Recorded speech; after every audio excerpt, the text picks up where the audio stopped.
Assalomu alaykum barchaga. O'tgan gal biz Comps 3D dasturini qanday qilib yuklab olish va o'rnatishni o'rgangandik. Bugun undan qanday qilib foydalanishni o'rganamiz.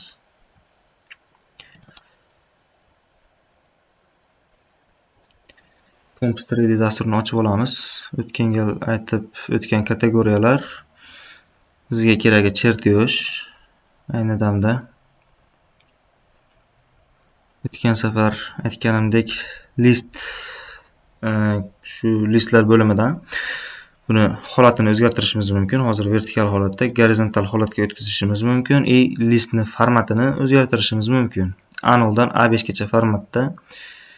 Asosan biz A3 da ishlaymiz. A3 da ishlanadi. Xo'sh, listni holatini joylashini o'zgartirishimiz uchun bunday holatda sichqonchani o'rtadagi aylantiradigan roligini ushlagan holatda, bosgan holatda o'ngga, chapga siljitishimiz mumkin. Rolikni bosib turib siljitamiz. Uni rolikni o'zimizga tortsak kichrayadi listimiz. O'zimizga teskari tomonga tortadigan bo'lsak, aylantiradigan bo'lsak, kattayadi. Xo'sh, endi masalan list siljib ketib qolishi mumkin, boshqa bo'lishi mumkin. Bizga kerak bo'lgan shu markazga olib kelib olish biroz vaqt oladi, qiyin bo'ladi. Shuning uchun F9 degan tugmani bossak, markazga olib kelib beradi. Notebooklarda Fn bilan bosiladi. Fn F9 ni bosganimizda har tomonlama markazga olib kelib berdi mana. Xo'sh, endi tepadagi bo'limlar saqlab olish, printerdan chiqarish, shunga o'xshagan bo'lim. Kategoriyalari endi geometriya birinchisi. Geometrik shakllar bilan ishlanadi. Keyingisi spravka, razmer berish, qo'shimcha bo'limlar endi bu kesim berish, yozish yoki yuza tozaliklarini qo'yish uchun kerakli bo'lgan bo'limlar, qo'shimcha bo'limlar. Bizga hozircha kerakligi geometriya. Bugun shuni o'rganamiz. Birinchisi mana отрезок. Oddiy chiziq bu. Chiziq chizish. Sichqonchani chap tugmasini bosish orqali tanlaymiz. Sichqonchani chap tugmasini bosamiz. Sichqonchani suramiz. Natijada chiziq hosil bo'ldi. Bu hali 50%. Endi sichqonchani chap tomonni yana bir bosganimizda 100% chiziq holatiga o'tdi mana. Bizga kerak bo'lgan chiziq hosil bo'ldi.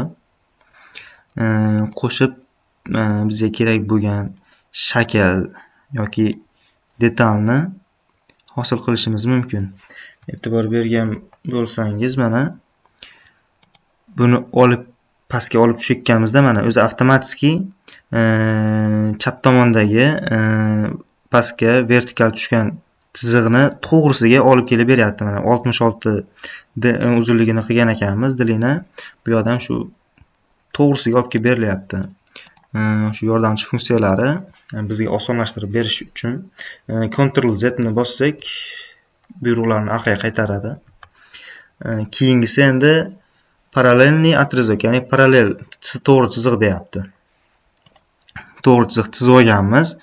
Endi bizga xuddi shu to'g'ri chiziqqa parallel holatda chizishimiz kerak bo'lsa, shu keyingisini tanlaymiz. Mana chiziq tanlaymiz, shunga parallel chiziq kerak.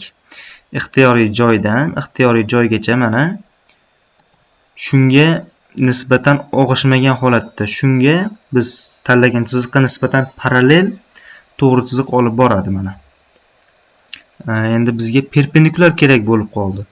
Xuddi shu biz tanlagan chiziqqa perpendikulyar chiziq kerak. Qanday? Keyingisi mana.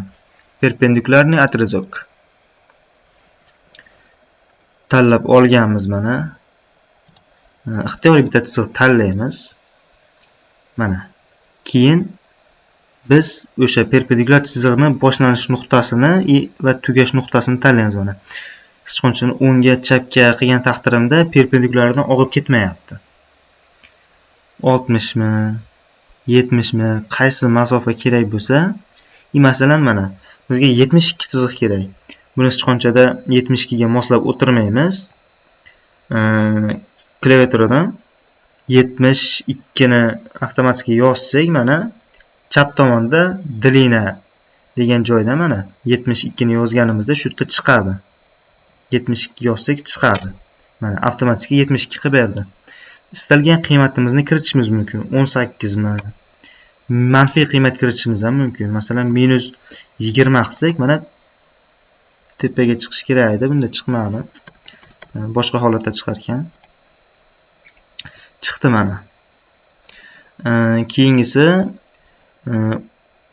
ustiga olib borib sichqonchani bosmagan holatda ushlab tursak, bu funksiya nima vazifa bajarishini chiqarib beradi mana. Bu aylanaga nisbatan urinma hosil qilib berar ekan. Aylanaga nisbatan bitta nuqtani tanlagan holatda urinma hosil qiladi. Biz aylanani bu yerdan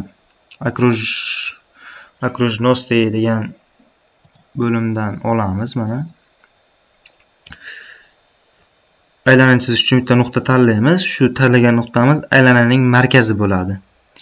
Sichqonchani tortganimizda o'zimizga kerak bo'lgan, o'zimiz xohlagan diametrni olishimiz mumkin. Klaviaturadan yozish orqali 60. Menga 60 diametr kerak. 60 ni yozaman. 60 diametrli aylana hosil bo'ldi. Endi atrezokka qaytamiz. Bu funksiya aylanani tanlaymiz. Bizga kerak bo'lgan ixtiyoriy bir nuqtani tanlaymiz. Masalan, mana shu chiziqning uchi. Masofasini qizig'i yo'q. Shu nuqtani tanladim. Menga shu nuqta kerak. Shu nuqtadan aylanaga bo'lgan urinma o'tkazmoqchiman. Ikkita urinma o'tkazsak bo'lar ekan. Aynan shu nuqtadan aylanaga ikkita urinma o'tkazsak bo'lar ekan. Bu holatda va bu holatda. O'zimga kerak bo'lgan holatni tanlayman. Aylana bilan mana shu nuqtaga oralig'ida urinma o'tkazib berdi mana. Xo'sh, keyingisi ustiga olib kelib turamiz mana. Bu ixtiyoriy egri chiziq bilan bitta nuqta orasida urinma o'tkazib berar ekan. Aylana bo'lishi shart emas. Ixtiyoriy egri chiziq bo'lsa bo'ldi.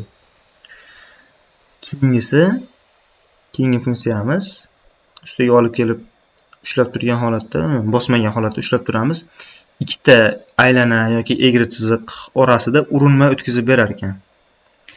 Yana bir aylana chizib olsak, keyingisi masalan 60 mida 35 bo'lsin yoki 45 bo'lsin keyingi aylanamizning diametri. Atrezokni tanlaymiz, qaytamiz atrezokka. Bu funksiyani bosamiz. Ikkita aylana degandi. Ikkita aylanani tanlaymiz. Mana, ikkita aylanadan demak biz 4 ta urinma hosil qilishimiz mumkin ikkita aylana orqali. Maksimal. Menga o'zimga kerak bo'lganini tanlayman. Shu ikki aylana orqali ikki aylanaga tekkan holatda urinma o'tkazib berdi. Xo'sh. Bularni masalan har bittasini o'chirib bularni o'chirib tashlamoqchi bo'lsak, har bittasini tanlab o'chirib chiqish shart emas. Bularni sichqonchani chap tomonini bosgan holatda sichqonchani pastga tortganimizda mana ko'k maydon hosil bo'lyapti. Tortib hammasini belgilab, bittada o'chirib tashlashimiz mumkin. Xo'sh. Keyingi funksiyamiz прямоугольник. Ko'p burchakli, ruschani to'g'ri bilmayman. Shunday degani bo'lsa kerak. Ko'p burchakli. Ular turburchak hosil qilishimiz uchun shu funksiyadan foydalanamiz. O'zi ko'rsatib qo'ygan mana. Turburchakni ikkita burchagi orqali hosil qilish. Chap tomonni bosamiz. O'zimizga kerak bo'lgan o'lchamdagi turburchakni hosil qilishimiz kerak mana. Chap tomonda mana koordinata deb yozib qo'ygan joyda pastida mana высота deyapti. Bu bo'limda mana высота deyapti, shirina deyapti. E'tibor bergan bo'lsak, tepaga, pastga olib tushganimda высота o'zgaryapti, balandligi. Endi shirina o'ngga yo chapga qilganimda o'zgaryapti. Mana oldin minus qilganimda o'zgarmagandi, to'g'ri chiqdi. Bunda mana minus turibdi. Sababi men tanlagan nuqtadan pastda joylashyapti. koordinata bo'yicha manfiy nuqtada turibdi. Mana shu men tanlagan, ya'ni mishga turgan joy. Tepaga chiqarsak, musbat nuqtaga o'tadi. O'lchamlar ishorasi musbat bo'ladi. Mana shirina, vысота, balandlik, eni, qalinligi o'zgaryapti mana. Vысота menga masalan 50 kerak. 50 ni tanlab turib bosadigan bo'lsam, bu tepaga chiqib qoladi. Sababi musbat tomonga o'zgaryapti. Shirina -147 da turibdi. Sababi qalinligi shu nuqtadan, ya'ni y bo'yicha manfiy tomonga qarab ketgan. Masalan, menga 150 minus qilaylik. Minus 150. Shu joyda qoldi. Escape bossak, biz shu tanlab qo'ygan funksiyadan chiqib ketadi. Mana x ni bossak ham chiqib ketadi. Endi sichqonchani olib borib ko'proq vaqt yo'qotgandan ko'ra escape tugmasini bossak chiqib ketadi. Buni joyini o'zgartirsak bo'ladi. Buni ushlab turib joyini o'zgartirishimiz mumkin. Ushlab turgan holatda прямоугольникda keyingi funksiya mana markaz bilan bitta burchagi orqali to'rtburchak hosil qilish. Biz ixtiyoriy bitta nuqta tanlaymiz. Bu bizga kerak bo'lgan to'rtburchakning markazi, ya'ni diagonallari kesishgan nuqtasi hisoblanadi. O'ngga, chapga, bizga xohlagan tomonga sursak, mana to'rala burchagidan bittasi ushlab turibdimiz sichqoncha. Bitta markaz va bitta burchak orqali to'rtburchakni yasayapmiz biz. Vысота. Bunda ishorasi manfiy bo'ladimi, musbat bo'ladimi? O'zgarmaydi. Markaz o'zgarmagan holatda aylanib chiqaveradi. Masalan, balandligini 50 qilaylik. Shirina enini -200 qilaylik. Markazi o'zgarmagan holatda to'rtburchak yasaldi mana. Keyingisi mana прямоугольник по трем вершинам, ya'ni 3 ta burchagi orqali to'rtburchak tayyor yasash. Mana bitta burchagini tanlaymiz. Yana shirina deyapti mana. Eniga bizga kerak bo'lgan masofa, masalan menga 100 kerak. 100 ni tanladim. Endi vысотani tanlabmiz birinchi. Hozir boshqatdan qilaylik-da mana. Shirina 163 bo'ldi. Vысота balandligi mana xohlagan qiymat tanlashimiz mumkin. Manfiy, musbat, farqi yo'q. Raqam yozsak bo'ldi. Mana. Keyingisi прямоугольник deyapti. Bu sentrum, markazi va ikkita tochka, ya'ni ikkita nuqtasi orqali bitta tomon va bitta burchak orqali to'rtburchak yasalyapti mana. Chizaylik mana. Bundan tashqariga chizsak ham bo'ladi. Tanlaymiz ixtiyoriy bitta nuqtani. Shu buni biz tayyorlayotgan, biz yasayotgan to'rtburchakni markazi bo'ladi mana. Ixtiyoriy masofaga olib kelishimiz mumkin. Ikkinchi tanlagan nuqtamiz to'rtburchakning tomoni bo'ladi. Bizga kerak bo'lgan tomoni. Uchinchi nuqtamiz 3 ta nuqta orqali tayyorlayapmiz u. Bitta to'rala burchagida ixtiyoriy bitta burchagi bo'ladi mana. To'rtburchak yasaldi. Mana endi menga bitta to'rtburchak kerak, bitta tomoni mana shu to'rtburchakni ixtiyoriy nuqtasiga tegib turgan bo'lish kerak. Markazini tanladim. To'rtburchakni mana ixtiyoriy bitta tomoni tegyapti. Pastga olib tushyapti mana. Shu joyda mana kesishyapti mana. Shu joyda kesishyapti. Kesishadigan nuqtasi mana. Bularda o'chirib tashlaymizda прямоугольник yana bitta funksiyasi, olganchi funksiyasi mnoгоугольник. Juda ham kerakli bo'lgan funksiya. Ko'p burchak hosil qilish. Ko'p burchak hosil qilish qo'lda chizishda ancha qiyin. Buni chizib ko'rganlar tushunadi. Xo'sh. Ikkinchi funksiyaga o'xshab ixtiyoriy bitta tanlagan nuqtamiz mnoгоугольник ko'p burchakning markazi bo'ladi. bunda 2 xil parametr, 3 xil parametr bor ekan. Mana количество решений, ya'ni tomonlar soni, ko'p burchakning tomonlar soni hozir bu yerda 6 turibdimi? Demak, bizning ko'p burchagimizning 6 ta tomoni bor.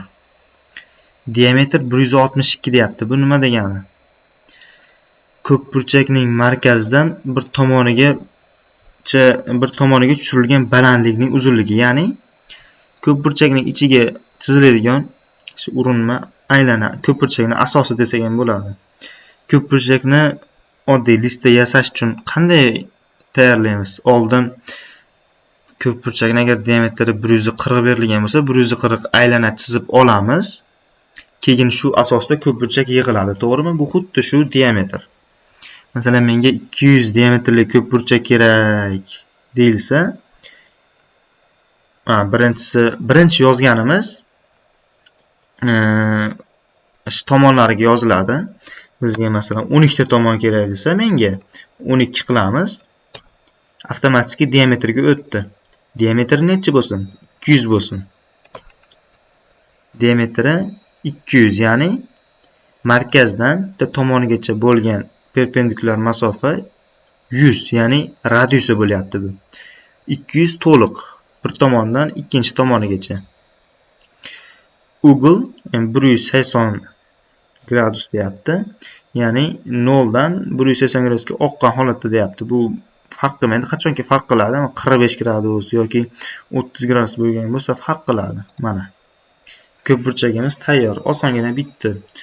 Qo'lda chizilsa bu ishi ancha ko'p bo'ladi. 5 burchak, 6 burchak oson-u, 5 burchak shunga o'xshagan 8 burchak qilinsa, aylana chizib, uni bo'lib chiqish bor. Bunda osongina chiqyapti mana. Keyingi funksiya avtoliniya. Avtoliniya ham ajoyib funksiya. Masalan, atrezokda masalan men chiziq chizyapman. Endi buni davomidan chizib ketishim kerak. Yana bittasini davomidan chizishim kerak. Har safar buni tanlab turib, uchini qaytadan tanlab, qaytadan chizyapman, to'g'rimi? Ctrl Z bossak orqaga qaytadi. Avtoliniyada uzmaydi. Siz qachonki uzishga buyruq berganingizda uzadi. Ixtiyoriy bitta nuqtani tanladim, o'zimga kerak bo'lgan. Sichqonchaning chap tugmasi orqali bosish orqali ixtiyoriy nuqtaga olib keldim, bosdim. E'tibor bergan bo'lsanglar, atrezokda bitta chizig'ida chizib bo'lgandan keyin uzyotdi. Bu uzmaydi. Xohlagancha davom ettirib, o'zingizga kerak bo'lgan shaklni hosil qilguncha chizishingiz mumkin. Ctrl Z tugmasini bosish orqali buyruqni bekor qiladi, uzmaydi, yana oldingi holatgacha olib kelib beradi. Masalan, men bitta detal tayyorlamoqchi bo'lsam, mana uzmagan holatda tayyorlayapman mana. Uzmagan holatda menga qulaydi bu, chunki atrezokda har bittasini tanlab bosib chiqqandan ko'ra bu usul qulay. Har bitta chizig'ingizni alohida tanlaydi. Prямоугольникdan foydali tomoni ham shunda. Har bitta chizgan chizig'imni alohida tanlayapti mana. Prямоугольникda mana butun bitta yana bir gap, chiziqni chizganingizda mana bitta sistema qilib beradi mana. Mana bunday ingichka chiziq bilan agar qo'shsam mana sistema oshib ketaveradi. Shu joylashuv. Bu bilan faqat chizma chizilsa, buni rasm qilib saqlaganda yoki chiqartirayotganda uchini ichidagi narsa emas, agar chizma tashqariga chiqib ketib qolsa mana ko'payyapti mana. Mana shu sistema joyi ko'payyapti. Shunda F9 ni bosganimizda nafaqat A3 ni, balki shu oq chiziq bo'ylab saqlab beradi bizga. Bu tomonlar chiqmaydi, masalan, rasm qilib saqlaganda yoki buni chiqartirganda shu chiziqning ichi chiqadi. Masalan, A3 bo'lmagan holatda shu yer chiqadi. Xo'sh, nima deyotdim? Prямоугольникdan foydali tomoni, prямоугольникda chizsam, butun bitta sistemada bu bitta yaxlit jism. Shuning uchun bir tomonni tanlasam, butun tomonni tanlaydi. Bir tomonni o'chirib yubormoqchi bo'lsam, alohida o'chirish kerak. Aylanani oldin chizdik. Окружности funksiyasidan aylana chizamiz. Aytayapti mana sichqonchani olib kelib ustida ushlab tursak, markazi va bitta aylanani bitta nuqtasi orqali aylanani yasash. Bosamiz. Ixtiyoriy bitta nuqtani tanlaymiz. Bizga kerakli bo'lgan diametrli aylanani hosil qilamiz. Sana 240 aylanali, 240 diametrli aylana hosil bo'ldi. Endi radius berilgan bo'lsa-chi, radius berilgan bo'lsa, 60 berilgan bo'lsa, 2 ga ko'paytirib olishimiz mumkin. 120 qilib diametrni olib ketishimiz mumkin. Hozir bunday hosil qilayotganda bizga diametr o'lchami orqali hosil qilyapmiz-da. Endi masalan 132.7 radiusli aylana berilgan bo'lsa-chi, uni endi 2 ga ko'paytirib hisob-kitob qilishimiz kerak, vaqt ko'p ketadi. Shunda bu yerda men parametr окружности funksiyasida mana radius orqali aylana yasash bor. Shuni tanlab qo'ysak, o'zi 462 ni 231 ga 2 ga bo'lib qo'ydi. Bizga kerak bo'lgan aylana necha edi? 137.2 mi? 137.2 ni tanlasak, mana. Endi shu aylanani tanlab turib, mana radius 137.2 mida, diametriga o'tsak 274 to'lib qoldi diametr avtomatik. Radius, diametr. Radius orqali yasash kerak bo'lsa, radius orqali yasab ketsak ham bo'ladi aylanani. Aylanani funksiyalaridan yana biri aylanani markazi emas, 3 ta nuqtasi orqali yasash. Tanlaymiz. Bizga aylanani 3 ta nuqtasini tanlagan holatda buni tayyorlashimiz mumkin. Masalan, 3 ta aylana yo'q, 2 ta aylana, bitta chiziq yoki yana bu berilgan bo'lsin. Bunday holatda masalan shular berilgan bo'lsin. Bu oshiqchalik qiladi ekan. Bunga tegib turgan holatda aylana kerak deyilsa, bu nuqtasini tanlaymiz. Ixtiyoriy. Bu to'g'ri chiziqda ham ixtiyoriy nuqtasini tanlaymiz. Endi to'rtburchakni ham ixtiyoriy nuqtasini tanlaymiz mana. Uchalasiga tegib turgan holatda mana aylana hosil qilib berdik. 3 ta ixtiyoriy 3 ta nuqtasi orqali markazi qayerda bo'lsa ham hosil qilib berdi. Aylanani keyingi funksiyasi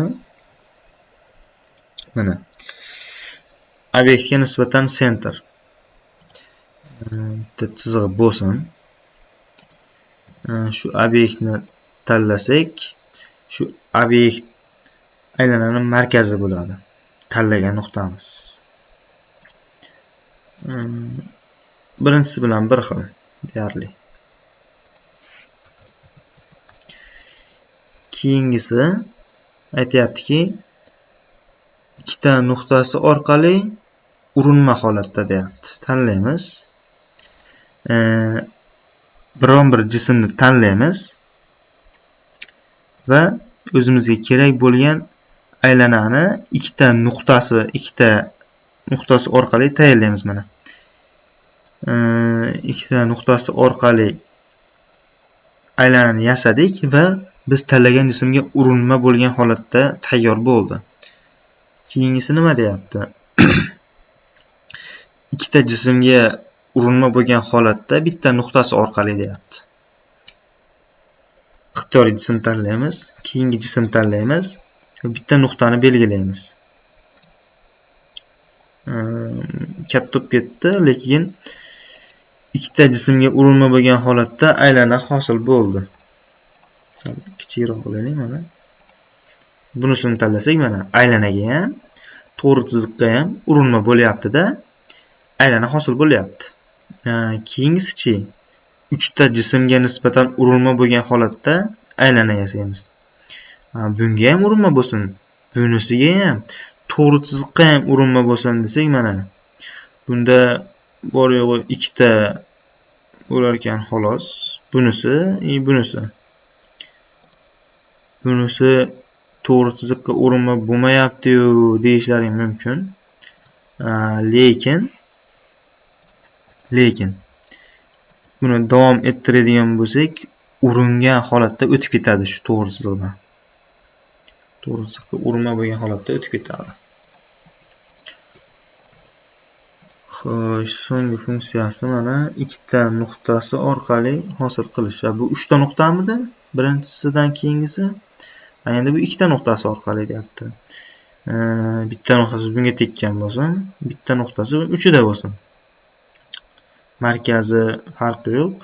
Shu biz tanlagan nuqtalar orqali aylana hosil qildik. Keyingi funksiya duga deyapti. Yarim aylanalar. Arka shunga o'xshash degandik. Aytayapti. Bitta markaz va ikkita nuqtasi orqali aylana yasash. Menga yarim aylana kerak va markazi shu yerda bo'lsin deyapman. Shuni tanlaymiz. Birinchi markazi bo'ladi. Radius, diametriga bitib qo'yaylik mana. 120 diametrli shunga perpendikulyar bo'lgan. Mana tanlagandan keyin mana ixtiyoriy masofada mana qancha ugol, ya'ni qancha gradusda bo'lishi, masalan 45 gradus bo'lyapti, mana aylanani 45 gradusli kesimini olib beryapti. 45 gradusmi mana? Diametri 45 bo'lib qoldi. 120 midi? 100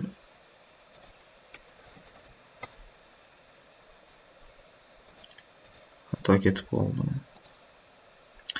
Mana diametri 144 midi? Ugoli 45 bo'lsin deylik. Mana. Buni o'lchaganimizda mana orasi 45 gradus bo'ladi. Mana razmer berishni keyinchalik o'tamiz. Mana 45 gradusli aylanani, ya'ni 45 gradusli qismini olib beryapti. 45 gradusli qismini shu bunda shu qismini olib beryapti mana.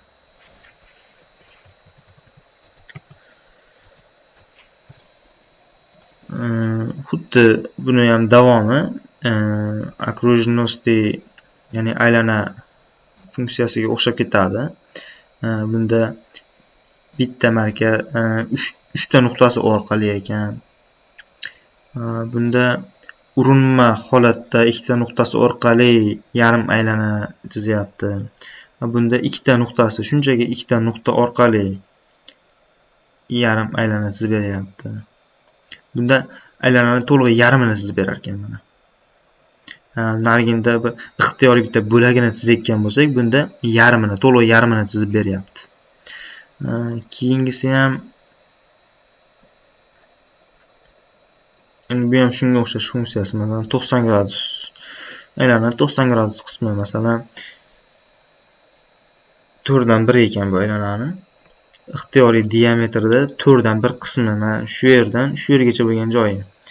Endi 180 bo'lsin desak, bu to'liq aylanani yarmi bu. Masalan 45 bo'lsin desak, biz bu yerda olgandik aylanani shu joydan shu joygacha bo'lgan 45 gradusli qismi. Ixtiyoriy gradus burchagida aylanani bo'lagini olsak bo'ladi.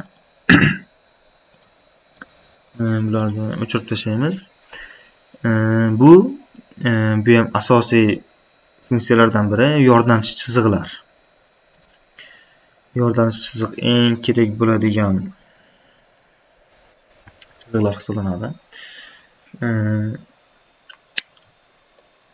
Ixtiyoriy bitta nuqtani tanlaymiz. Masalan, listda markazini Google 0 deyapti. Bossak mana qizil ko'rinmas holatda, uncha bilinmagan holatda chiqadi. Tepaga vertikal holatda qilsak 90 gradus mana yordamchi chiziq. shu asosda biron bir detalni chizib ketsak bo'ladi. Mana bu ancha bilinyapti unga qizil chiziqqa nisbatan. Yordam chiziq bitta afzallik tomoni, masalan, biz shu detalni o'zini ko'chirmoqchimiz. Qizil chiziqlar, yordam chiziqlar ko'chmasligi kerak. Tanlaganimizda yordam chiziqlar tanlanmaydi. Bizga kerak bo'lgan asosiy chiziqlar tanlanadi. Mana. Endi men shuni yordamchi chiziqlar bilan birga ko'chirmoqchiman. Hammasi ko'chsin deyapman. Shift bosib birma-bir belgilab chiqishimiz mumkin. Bu uzoq vaqt oladi. Bunga o'xshab birdaniga belgilab qo'ysa bo'ladimi? Ha, bo'ladi. Sichqonchaning chap tomonini bosamiz. Faqat pastga emas, tepaga tortganimizda mana yashil maydon hosil bo'lyaptimi?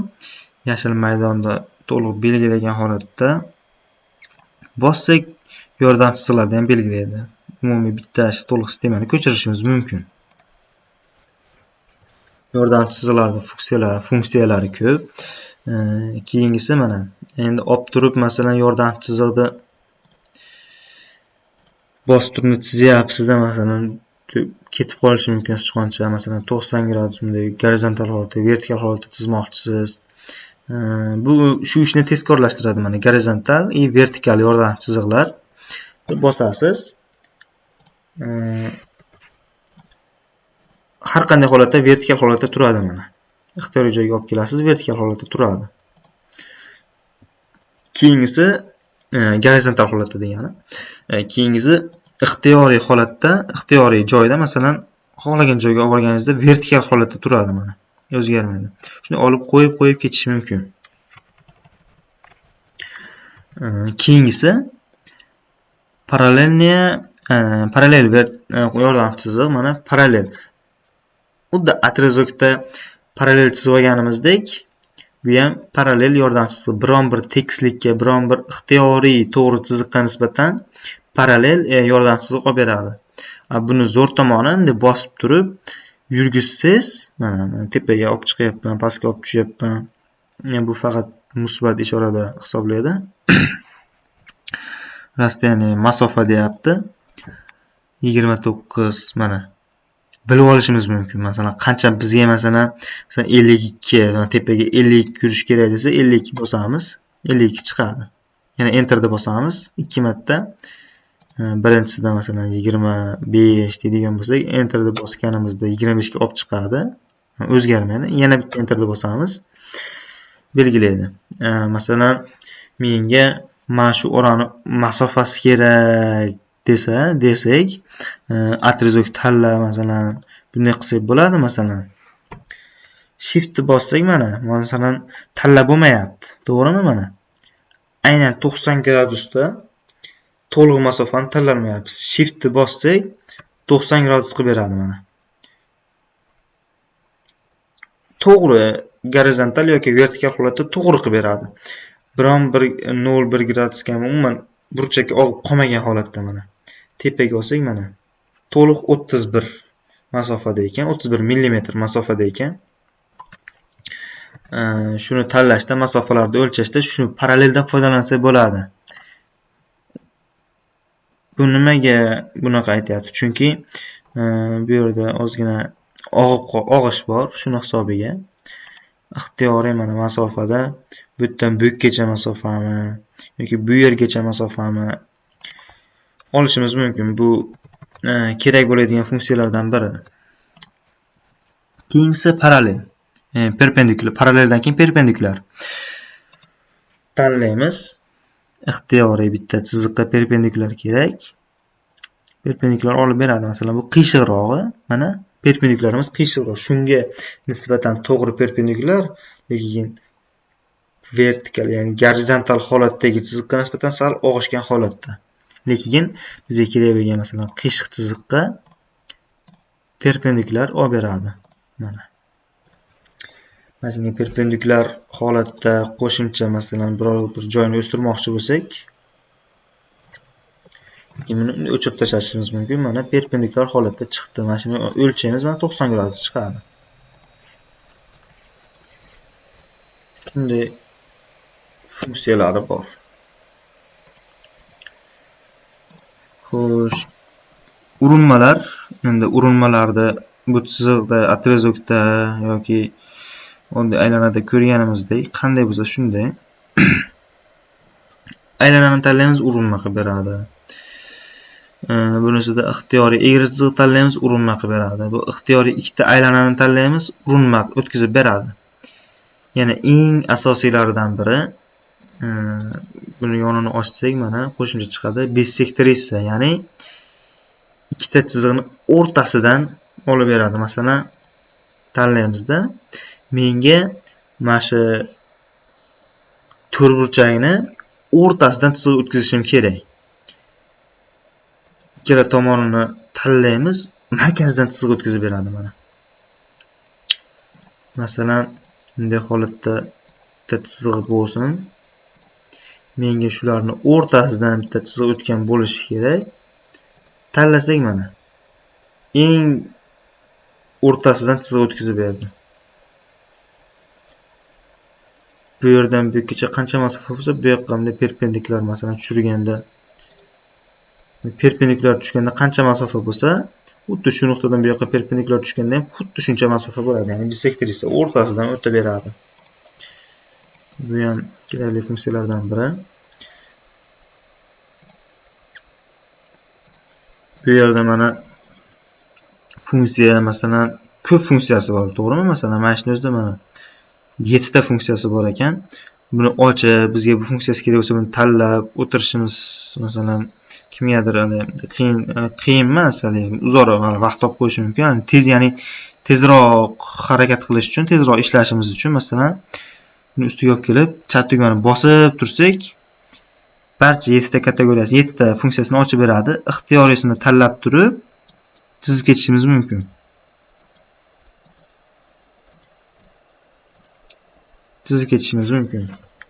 Ya'ni buni ochib turib, bu yerdan tanlash shart emas. Mana buni funksiyasi ko'pmi? Bosib turamiz. Ixtiyoriy, masalan, bissektrisasini tanlash, buni ochamiz, yana bu yerdan tanlab turib yana ochamiz. Masalan, mana shu ham ma'lum bir vaqt oladi-da. Shuni ustiga bosib turgan holatda bissektrisasini tanlab turib, masalan, ish jarayonini tezlashtiradi. Shu oddiy bir kichik detal. Keyingisi endi faska. Faska ham faskani ko'pchilik bilsa kerak. Chizgan detal chizganda faska bu deyarli hamma ko'rgan joyi bu. Masalan, bulutlarda bolt, gayka yoki ularni bo'shatib qatiradigan kalit, ya'ni kuluvchilarda bo'ladi, bilsanglar. Sababi bolt gaykaga qo'yilishdan sabab kulishni kirgizayotganimizda oson kirish yoki oson chiqish shunaqa funksiya, ya'ni qisilib qolmaslik, shunaqa funksiyani bajaradi bu faska. Faskani ikkita funksiyasi, ikkita parametri bor, dilina, uzunligi, yana o'g'il burchagi. Asosan faskalar standart 45, 30 yoki 60. Asosan deyarli 45, 30, 60 kam keladi. Asosan 45 bo'ladi. Masalan, gabarit katta, oddiy masalan detallarda, mana bolt gaykadan tashqari. Temir uchi o'tkir, masalan, uchli bo'ladi. Shuni masalan qaytarish uchun, masalan, xavfsizlik masalasida faskalar qo'yilishi mumkin. Mana ikkita tomon tanlaymiz. Shu faska deyiladi. Mana faska qo'ydik. Masalan, faskamiz 5 bo'lsin. 5 qo'ydi, mana 5 faska. Bolt gaykalarda ko'rsanglar, shularda faska bo'ladi yoki oddiy hayotda ham ko'p uchraydi. Endi bu skrugonli, keyingisi bu faskani gulli, aylanasimon, yoysimonrog'i. Buni tanlab turib qo'ysak, mana bunday figurali qilib chiqarib beradi. Aylanasimon, masalan, shu detallarda bu holatda ham masalan o'tkir bo'lib qolyapti, mana o'tkir uchi bor.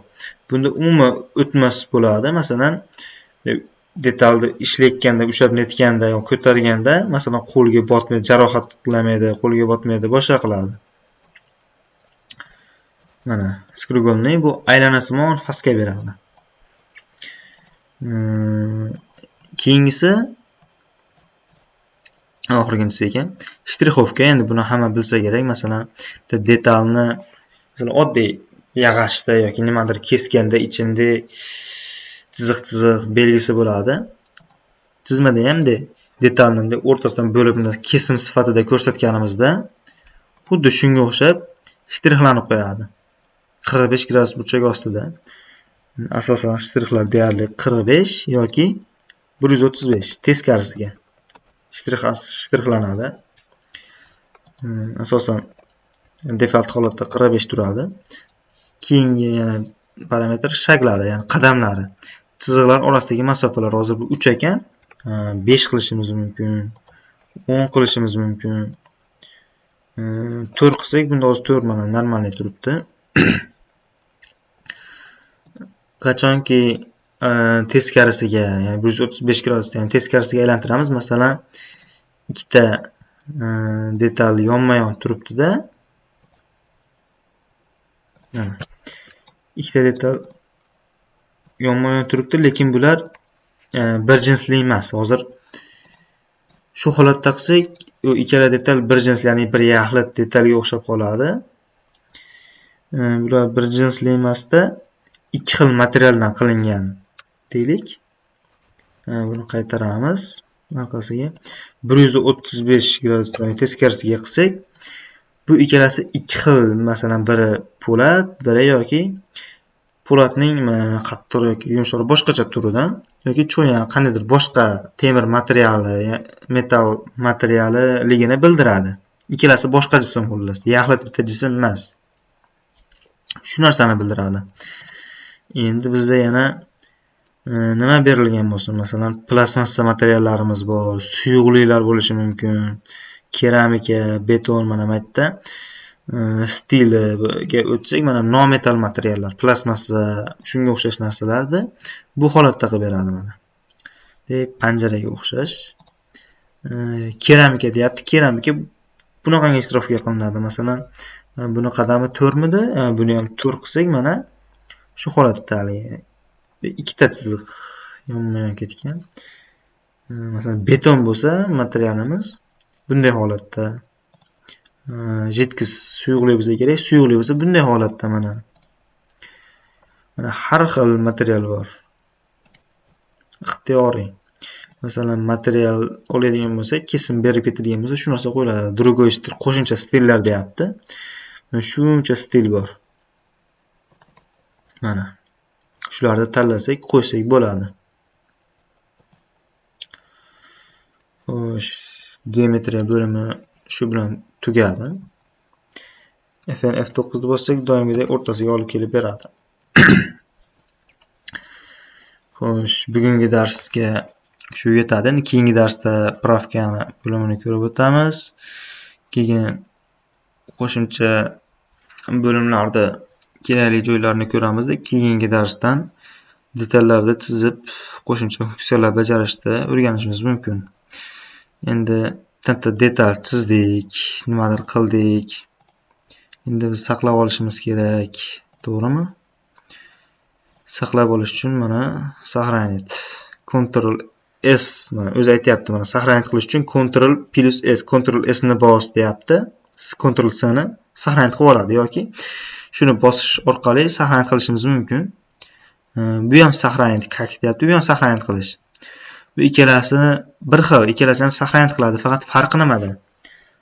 Bu orqali saqlanit qilganimizda shu faylni to'liq saqlanit qilib beradi. Chiqib ketsak, bu shunday saqlanib qoladi. Saqlanit kak orqali saqlanit qilsak-chi, biz tanlagan joyga shuni nusxalab saqlanit qiladi. Buni o'chirsak, tanlaydi, saqlanit qilaymi yo saqlanit qilmaymi deb. Buni taktik bilan masalan saqlanit qilmagan holatda chiqib ketadigan bo'lsak, saqlanit kak orqali saqlanit qilganimiz o'sha joyda turadi. Buni masalan o'zgartirib, boshqa qilib saqlanit qilsak, u yoqda saqlanit qilganimiz turadi. Ya'ni qanday, mana o'zim shunchaki mana amalda tushuntiray, mana saqlanit qildim. Qayerga, mana darslar ichiga, mana masalan detal deb. Detal saqlanib qildim. Saqlanib bo'ldi. Mana chiqib ketdim. Kirib shu detalga kirsam ochdi mana. Endi qo'shimcha qo'shdim mana. Qo'shimcha qo'shdimda saqlanib kak qildim. Kakka masalan desktopga asosiy oynaga. Buni detal 1 qildim. Saqlanib qildim. Chiqib ketdim. Bunga qaytib kirganimda bu o'zgarmagan. Shu holatda turibdi. O'zgartirib saqlanib qilganimiz qayerga tushdi masalan. Asosiy oynada рабочий stolda mana chiqdi. Kirsam o'zgartirilgan holatda saqlanib qilganim mana. Bu o'zgartirganimiz shunday holatda qoladi. O'zgarmagandek turadi. Bu nusxalab qaytadan saqlanib qiladi. Shunday. Endi masalan buni men rasm qilib saqlamoqchiman. Qanday? Saqlanib kakni bosamiz. Endi saqlanib qilib bo'lganman-da, endi JPEG qilish uchun yana saqlanib qilish kerak. Saqlanib kakni bosamiz. Mana bu yerda save as a type. Qanday turda saqlamoqchisiz deyapti. Kreditda masalan bu 23, masalan Compassda 21 yoki 22 versiyalari bor. Ularda ochmaydi. Compass qaysi holatda Compass dasturida saqlangan detal qaysi holatda ochilmaydi boshqa Compassda. O'zidan past versiyada saqlansa, masalan siz Compass dasturida tayyorladingiz, o'zidan past versiyada ochmoqchi bo'lsangiz, ochmaydi, xatolik beradi. U o'zidan yuqori versiyadagi Compass dasturida tayyorlangan. 21 versiyada saqlab turib 22 yo 23 da ochadigan bo'lsangiz ochadi. 23 da saqlab turib bularda ochadigan bo'lsangiz ochmaydi. Shunday 21 da saqlab ketsangiz 22, 23 larda ochaveradi.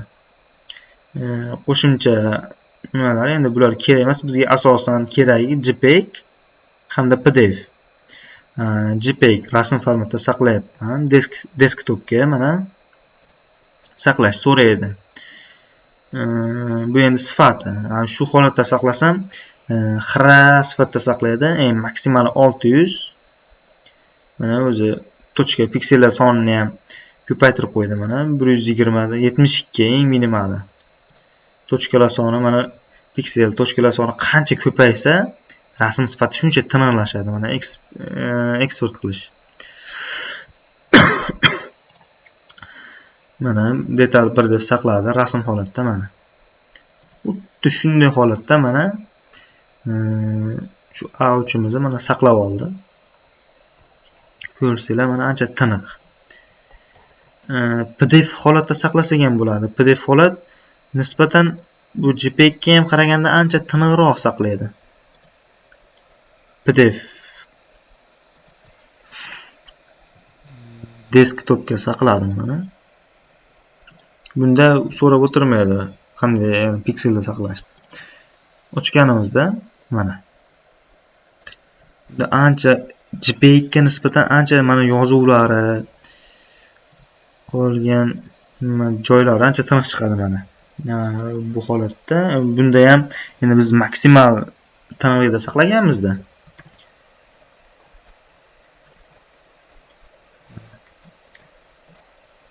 Ancha tiniq nisbatan.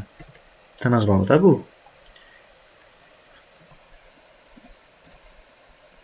Burchak shtampini ham birato'la aytib o'tib ketay.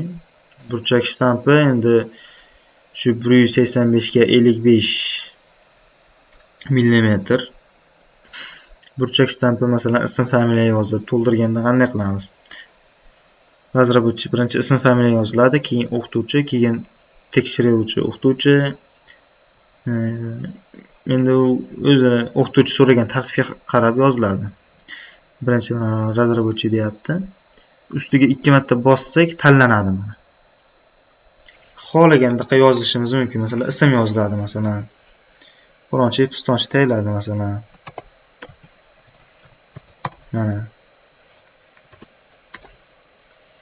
pastiga o'tib turib yana masalan kimdir tekshiradi deb yozsak,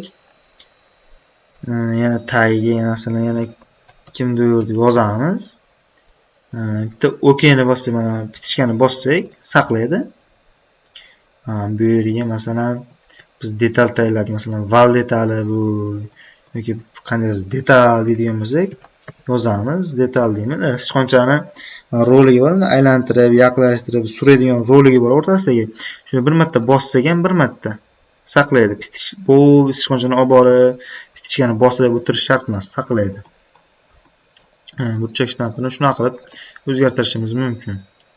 Ustiga 2 marta bosgan holatda xohlagan joyga yozishimiz mumkin. Bugunga shular. Keyingi darsdan qolganini ko'ramiz.